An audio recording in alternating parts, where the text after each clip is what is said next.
Assalamualaikum warahmatullahi wabarakatuh. Alhamdulillah wassalatu wassalamu ala sayyidina Muhammad Rasulillah wa ala alihi wa sahbihi wa man walah wa man tabi'ahum bi ihsanin ila yaumil qiyamah amma ba'd. Rabbi shrah li sadri wa yassir li amri wa hlul 'uqdatam min lisani yafqahu qawli amin ya rabbal alamin. Insyaallah pada kesempatan kali ini kita akan membaca kitab Taqriratus Sadidah yang membahas mengenai bab salat Aidain. Qala al-musannifu rahimahullahu ta'ala wa nafa'anallahu bihi wa bi'ulumihi fid dunya wal akhirah amin. Babu salatul Aidaini. Bab yang menjelaskan mengenai salat dua Aid.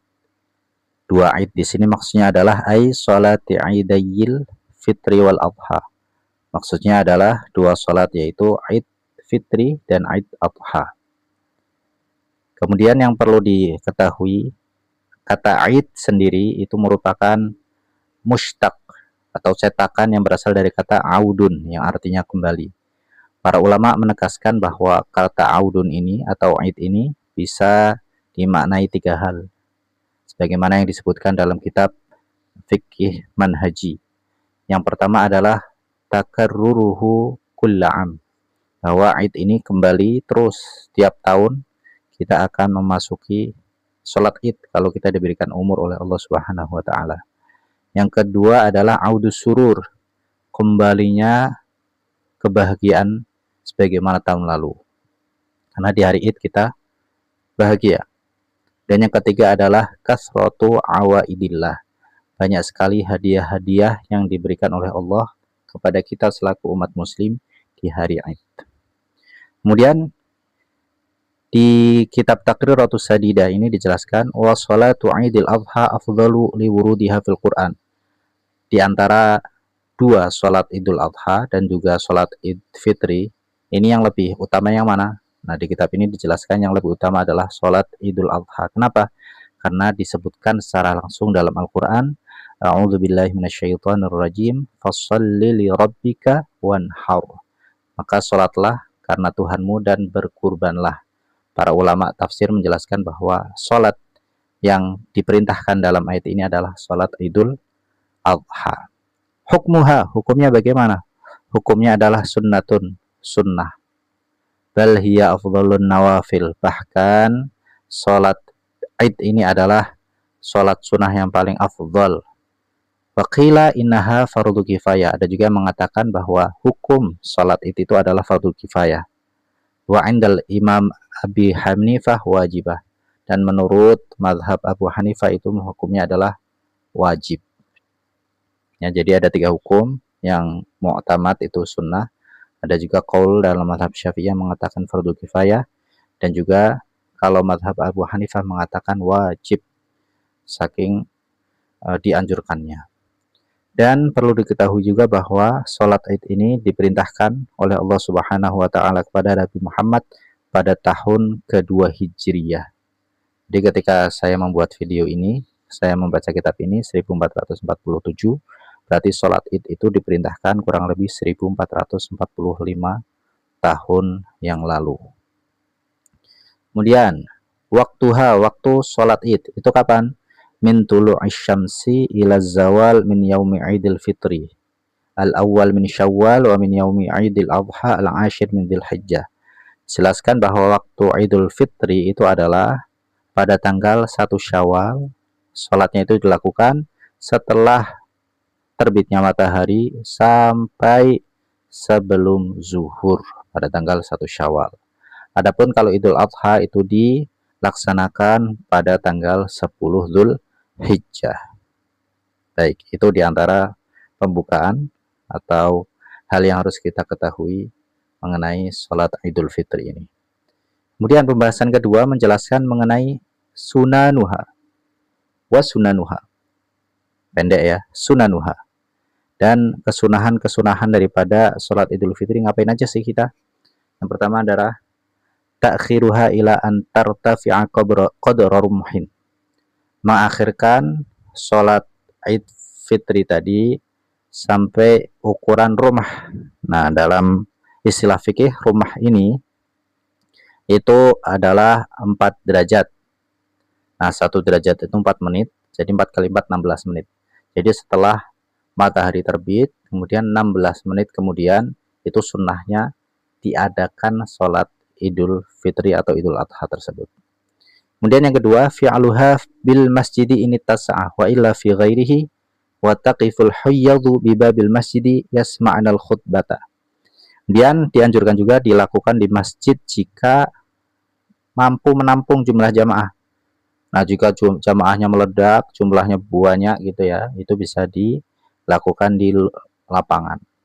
Oke, dan ini ada sesuatu yang mungkin jarang diamalkan oleh kita umat Islam di Indonesia, yaitu apa? Yaitu perempuan-perempuan yang haid itu menunggu di depan pintu masuk sambil mendengarkan khutbah. Nah, kalau di Indonesia kan kebanyakan kalau yang haid ya tidak ke masjid, tidak ikut sholat sama sekali. Padahal ini termasuk sunnah. Jadi tidak ikut sholat tetapi mendengarkan khutbah. Oke, kalau sekarang mungkin bisa juga online gitu ya. Yang penting disunahkan juga mendengarkan khutbah Idul Fitri atau Idul Adha tersebut. Kemudian yang ketiga adalah ihya'u lailatihi bil ibadah. Menghidupkan malamnya, malam maksudnya malam yang besoknya akan sholat id atau sholat Idul Adha maupun Idul Fitri itu dengan ibadah. Nah, para ulama menjelaskan apakah kita harus begadang gitu ya, mengisi malam tersebut dengan ibadah? Tidak. Para ulama menjelaskan bahwa minimal kita sholat isya, sholat maghrib, dan sholat subuh berjamaah. Ya, itu juga sudah termasuk menghidupkan malam 2 id tadi. Kemudian yang keempat, disunahkan kita untuk al-ghuslu, mandi. Nah, mandi di sini disunahkan wa yadkhulu min muntasafil lail. Dari pertengahan malam itu sudah diperkenankan. Nah, tapi kalau kita lagi nggak enak badan ya jangan tengah malam ya, nanti malah masuk angin. Oke. Ini kenapa dari pertengahan malam? Karena dulu di zaman Nabi Muhammad, masjid itu jauh. Umat Islam itu kalau mau pergi ke masjid itu jauh, ya kan? Nah, untuk nyari air juga lama, makanya kesunahannya itu biar nggak mepet-mepet sholat, biar semuanya bisa ikut sholat. Dari pertengahan malam juga sudah diperkenankan untuk mandi sunnah. Kemudian sunnah selanjutnya adalah at-tatayyubu wat tazayyunu, memakai wangi-wangian dan juga berhias. Ya, ini semuanya, baik itu laki-laki yang besar maupun yang kecil. Nah, tetapi perhatikan, wa yusannu dan disunahkan khurujul ajuzi wa ghairi dawatil hayati minan nisa bi thiyabin badillah. Nah, disunahkan bagi perempuan, ibu-ibu yang sudah sepuh atau yang perempuan yang merasa dirinya kurang menarik gitu ya, kurang good looking, itu memakai baju yang biasa-biasa saja, jangan yang mencolok. Kemudian wa amma syabatu wa dawatul hayati, adapun gadis-gadis dan juga perempuan-perempuan yang menarik, yang good looking, fayukrahun lahunna huzurul aidain, maka dimakruhkan bagi mereka untuk hadir ke sholat id. Wa sholatuhunna bi buyutihinna afdal, dan sholat mereka di rumah mereka masing-masing itu afdal. Oke. Ini juga jarang dipakai di Indonesia ya. Kalau di Indonesia biasanya semuanya ya langsung sholat. Nah, yang perlu diperhatikan mungkin dari sisi tidak terlalu menor, tidak terlalu memakai wangi-wangian yang terlalu semerbak gitu ya. Dan kesunahan selanjutnya adalah yang keenam, al-bukuru li ghairil imam. Nah, untuk jamaah yang tidak menjadi imam itu disunahkan untuk datangnya itu pagi, jangan mepet-mepet gitu ya. Kemudian yang ketujuh, al-masyu ilaiha dhahaban warruju'u bi tariqin akhar aqsar.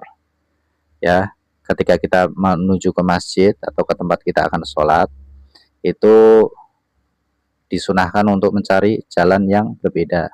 Kalau berangkat, kalau bisa yang lebih jauh, pas pulangnya lebih dekat. Kenapa?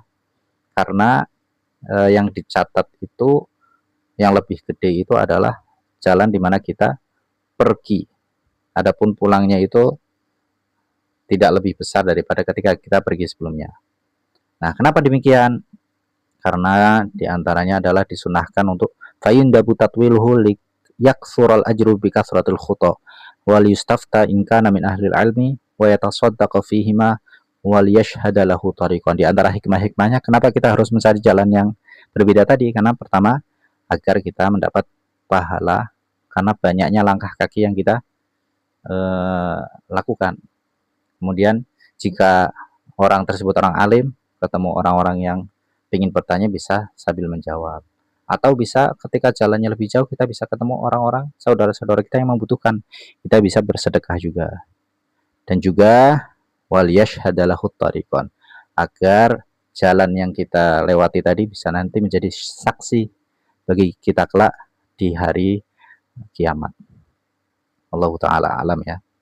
Kemudian nomor 8 di antara kesunahannya adalah ta'jilu sholati Idin Nahri fi awwali waqtiha, yaitu mempercepat sholat Idul Adha di waktu awalnya. Kenapa? Karena kalau sholat Idul Adha, setelah sholat kita ada agenda lagi, yaitu ada penyembelihan, dan itu membutuhkan waktu yang lama. Jadi ketika sholat Idul Adha disunahkan untuk lebih mempercepat. Adapun yang ke-9, sholat Idul Fitri. Ta'khiru sholat di Idul Fitri ila irtifa'i syamsin qadar rumhain likai yattasi'a waktu ikhrajul fitrah qabla sholat. Adapun kalau sholat Idul Fitri malah disuruh untuk diakhirkan. Kenapa? Karena barangkali ada saudara kita yang belum membayar zakat fitrah. Karena zakat fitrah itu kan waktunya sampai sebelum kita melaksanakan sholat Idul Fitri. Gitu ya. Kemudian di antara kesunahan selanjutnya, nomor 10, al-fitru qabla sholati Idul Fitri. Kalau sebelum kita melaksanakan sholat Idul Fitri, kita disunahkan untuk makan terlebih dahulu, sarapan terlebih dahulu.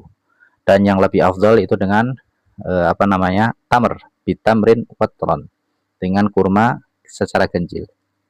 Ya, agar ada bedanya antara hari Id Fitri tersebut dengan hari sebelumnya yang mana masih bulan Ramadan, yang masih puasa.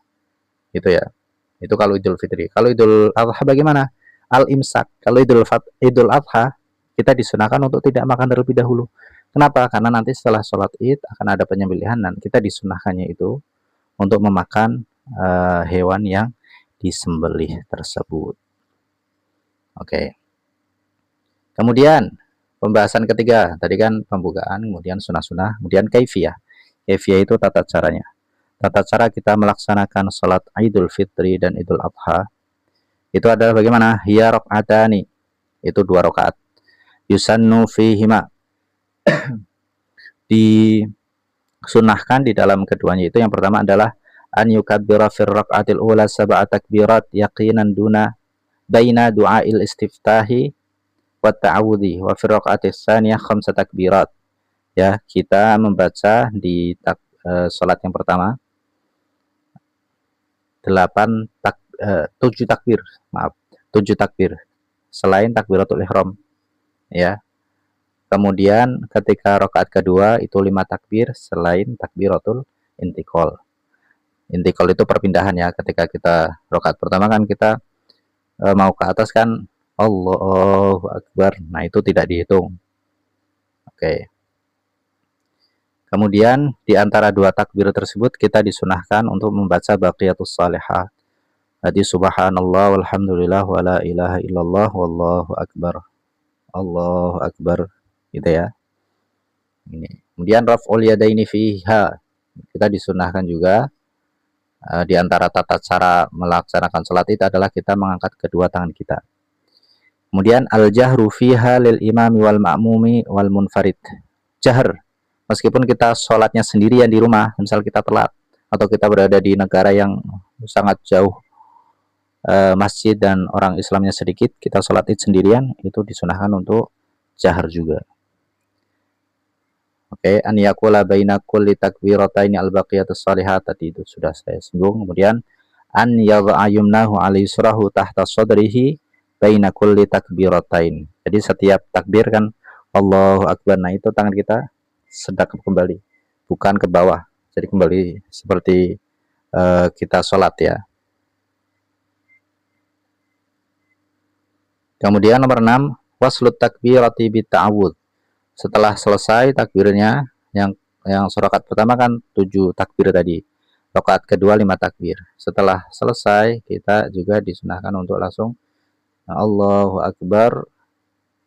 Kemudian a'udzubillahi minasyaitonirrajim. Kemudian membaca surat Al-Fatihah. Nah, kemudian yang ketujuh, an yaqra fihi ma suratai qaf waqtarabat awil a'la wal ghasyiyah. Nah, disunahkan ketika kita sholat Id itu rakaat pertama membaca surat Qaf, rakaat kedua membaca surat Iqtarabat Al-Qamar ya. Kemudian bisa juga membaca di rakaat pertama surat Al-A'la, kemudian rakaat kedua membaca surat Al-Ghasyiyah. Baik. Sekarang khutbah. Perbedaan khutbah antara sholat Id dengan sholat Jumat. Kalau sholat Jumat itu khutbah dulu baru Jumat. Nah, kalau sholat Id itu sholat dulu baru khutbah. Oke. Yusannu idza kanatis sholatu jama'atan an yakhtuba ba'daha khutbatain. Disunahkan jika sholat itu berjamaah untuk ada khutbah, 2 khutbah seperti khutbah Jumat. Jadi ini nanti ada perinciannya, tapi di sini tidak saya jelaskan. Nah, kalau sholat Id sendirian bagaimana? Itu tidak disunahkan untuk khutbah. Karena tujuan dari khutbah itu adalah untuk tazkir, untuk memberikan peringatan atau pengingat kepada orang lain. Nah, kalau sendirian kan tidak ada ya, tidak ada orang lain, jadi tidak disunahkan untuk adanya khutbah. Oke, itu aslinya ada penjelasan panjang, tapi biar lebih ringkas saja ya. Dan yang kedua, an yajlisa qablahuma jalsatan khafifatan biqadri julusihi lil adzan fil jum'ah. Jadi setelah sholat Id itu enggak langsung khutbah. Jadi duduk dulu seukuran adzan ketika sholat Jumat.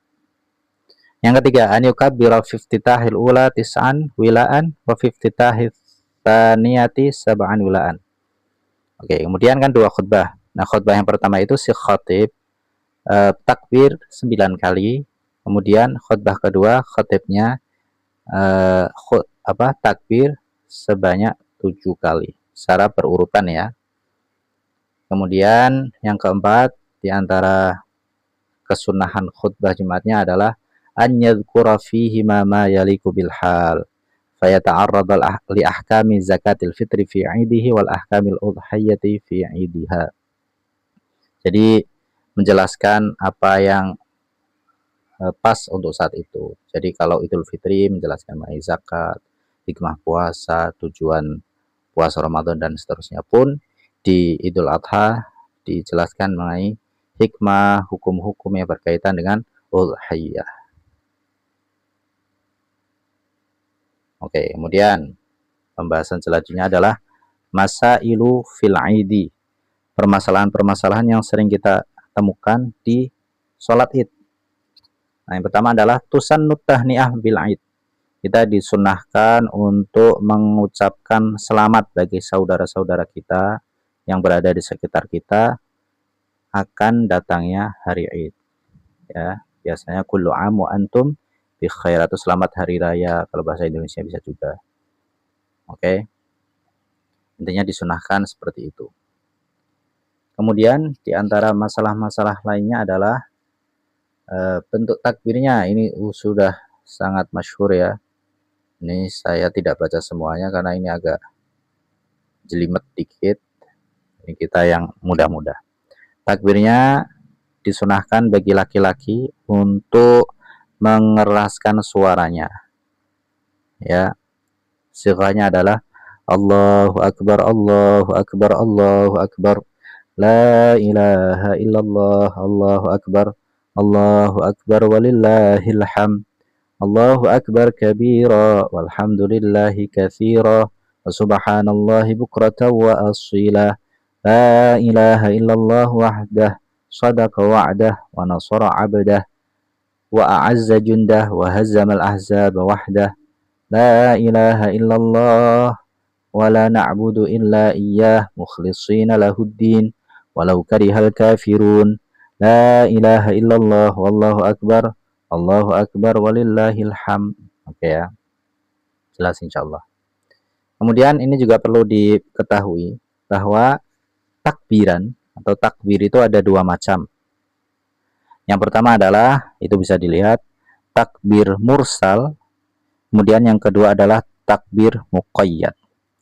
Takbir mursal itu adalah al-mutlaq an taqyid bis salawat, yaitu yang tidak terikat dengan sholat 5 waktu. Fayukabbiru fi kulli waqtin, ya, ini bertakbir kapanpun di setiap waktu. Wa yakunu fil fitri wal adha. Dan ini takbir mursal ini ada juga di Idul Fitri dan juga Idul Adha. Waktunya kapan? Waktunya adalah min ghurubi syamsi lailatul id ilal ihram bis shalah. Ya, jadi kalau Idul Fitri, jadi setelah maghrib, malamnya itu, malam 1 Syawal itu takbiran sampai sebelum takbiratul ihram salat Idul Fitri. Adapun kalau takbir muqayyad itu adalah ba'da shalawat, yang terikat dengan salat 5 waktu, baik itu fardu maupun sunnah. Jadi disunahkan kita ya. Dan ini perlu diperhatikan bahwa wa yakunu fil adha faqat. Dan takbir muqayyad ini hanya ada di Idul Adha saja. Ya, jadi kalau semisal kita malam Idul Adha, malam 10 itu kan habis maghrib kita sudah mulai takbiran sampai sebelum sholat id. Ya kan? Nah, setelah sholat id kita takbirannya itu sudah mulai takbir muqayyad sampai tanggal 13 Dzulhijjah. Oke, insyaallah jelas ya. Baik. Kemudian ada beberapa pertanyaan yang sangat masyhur yang sering ditanyakan ketika berkaitan dengan sholat id ini. Yang pertama, jika ada sholat id dilaksanakan di hari Jumat, apakah kita tetap diwajibkan untuk melaksanakan sholat Jumat? Nah, ini ada beberapa pendapat ya. Ada 3. Yang pertama, menurut mazhab Imam Ahmad bin Hambal, itu kalau kita sudah sholat id paginya, maka kita tidak wajib sholat Jumat. Kita yang wajib adalah sholat zuhur. Oke. Dan yang kedua, ini adalah pendapat jumhurul ulama, Malikiyah, Syafi'iyah, dan Hanafiyah. Itu mengatakan bahwa kalau kita sudah sholat id di pagi harinya, di hari Jumat tersebut, kita tetap wajib sholat Jumat.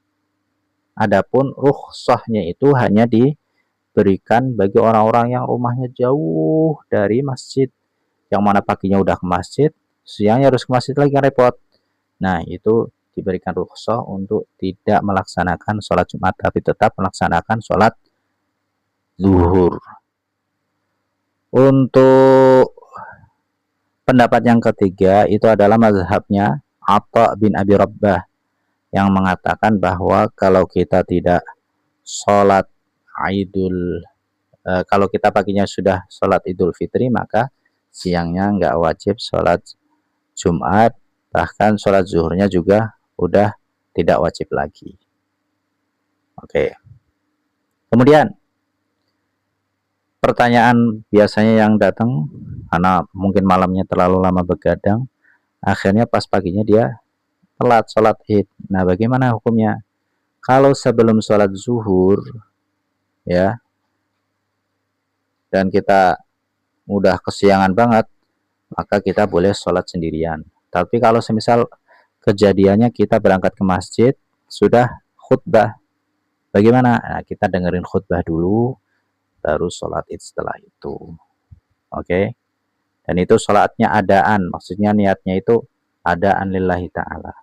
Tapi kalau kita bangunnya ternyata habis subuh ketiduran sampai zuhur, oke, nah itu dalam beberapa mazhab, beberapa pendapat, kita diperbolehkan untuk mengqadha'nya.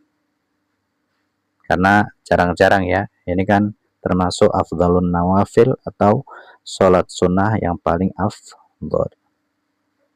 Oke, sekian saja untuk materi kita pada pertemuan kali ini. Semoga bermanfaat. Mohon maaf jika ada kesalahan. Wallahul muwaffiq ila aqwamit thoriq. Wallahu a'lam bishawab. Wassalamualaikum warahmatullahi wabarakatuh.